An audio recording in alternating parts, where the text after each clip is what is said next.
అదే నమస్కారం. మొన్న పశ్చిమ బెంగాల్లో ఒక్కసారిగా ముస్లింలంతా కూడా చక్కగా పద్ధతిగా నమాజ్ చేసుకున్నారు, పండుగ చేసుకున్నారు. అది చూసిన జనాలు ఇది పశ్చిమ బెంగాలేనా లేక ఉత్తరప్రదేశ్ అనుకున్నారు. ఎందుకు? ఉత్తరప్రదేశ్లో Yogi Adityanath rule is rule, rule for all అన్నాడు. అది దేవాలయాలైనా, చర్చిలైనా, మసీదులైనా లౌడ్ స్పీకర్లు వద్దన్నాడు. అండ్ ముస్లింలు అన్న వాళ్ళు రోడ్ల మీద నమాజ్ చేయొద్దు అన్నాడు. ఈ పశువులు ఉంటాయి కదా, రోడ్డు మీద వాటిని చంపొద్దని చెప్పాడు. ఆవుజోలికి పోవద్దని చెప్పాడు. ముస్లింలు ఏం చేశారు? ఎస్, చక్కగా నమాజు ప్రార్థనా స్థలాన్ని చేసుకుంటాం, రోడ్ల మీద చెయ్యం. అండ్ గోవాది అన్నది అసలు మేము దాన్ని జోలికి పోము. మీరు వీలైతే ఆవుని జాతి జంతువుగా ప్రకటించండి, హ్యాపీగా ఫీల్ అవుదని ముస్లింలు చెప్పారు. సో అదే వేళ సువేంద్ర అధికారి పశ్చిమ బెంగాల్ అధికారంలోకి వచ్చిన తర్వాత కూడా ఆల్మోస్ట్ కబ్జా స్థలాలని ఏరవతలేస్తున్నాడు.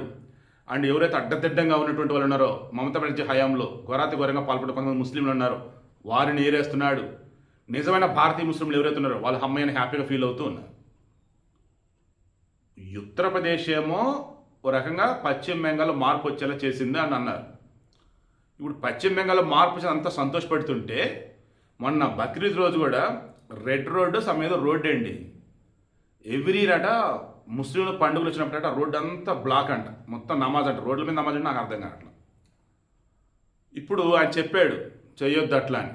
సో ప్రశాంతంగా ఉంది రోడ్డు. బట్ బెంగళూరులో మైసూర్ రోడ్ల మీద మొత్తం వాళ్ళే, ఎవరు? ముస్లిమ్స్. మరి ఏందో నాకు అర్థం కావట్లా.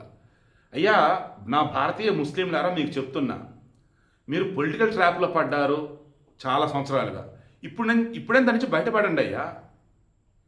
ప్రార్థన ఉన్నప్పుడు మసీదులో చేసుకోండి. మసీదులో స్థలం లేదు, మీరంతా ఎక్కువ ఉన్నారు అనుకుందాం, ఇంట్లో చేసుకోండి. టైం పెట్టుకోండి. మొత్తం సోషల్ మీడియా ఇప్పుడు మొత్తం ఆన్లైన్ కదా, టైం పీరియడ్ పెట్టుకోండి, టైం పట్టుకోండి. మొత్తం ఆన్లైన్లోనే మీ మత పెద్దవారు చెప్తుంటే అది చేయండి, ఇంట్లోనే చేయండి. ఎవరొద్దన్నారు? రోడ్ల మీద ఏంటయ్యా? సో ఇప్పుడు ఏమంటారు తెలుసా? పశ్చిమ బెంగాల్ ఏమో కలకత్తా, మరి ఉత్తరప్రదేశ్ అయింది. ఇప్పుడు బెంగళూరు, కర్ణాటక కదా, కాంగ్రెస్ వాళ్ళు కదా, వాళ్ళు ముస్లింలని ఏకట రెచ్చగొడుతూ ఉంటారు. వారిని ఏ కాడికి కూడా ఈ యాంటీ బీజేపీ అన్నట్టు, యాంటీ హిందూ అన్నట్టు ఉంచేలా చేస్తారు. దానివల్ల ఏమవుతుందంటే వాళ్ళకి తెలిసి తెలియకుండా పొలిటికల్ ట్రాప్లో పడిపోతున్నారు. అలా ఇక్కడ ఏమైంది, వాళ్ళు రెచ్చగొడుతూనే ఉన్నారు. వాళ్ళు వచ్చేసి రోడ్ల మీద నమాజు, మొత్తం రోడ్డు అంతా బ్లాక్ చేశారు. పశ్చిమ బెంగాల్ కలకత్తా ఏమో మరి ఉత్తరప్రదేశ్ అయింది. ఈ కర్ణాటక మాత్రము మరో కలకత్తా అయిపోయింది. అంటే బెంగళూరు మరో కలకత్తా అయింది. ఎందుకు? మొత్తం ఇంకా మారలేదు లేదా ఇదే. సో నేను రిక్వెస్ట్ చేస్తున్నా, పండుగలు వేరు, ర్యాలీలు వేరు, నమాజులు వేరు, ప్రార్థనలు వేరు. అసలు ఏదైనా సరే రోడ్డు ఆక్యుపై చేసిన నమాజ్ ఏంటో నాకు ఇప్పటికీ అర్థం కావట్లేదు.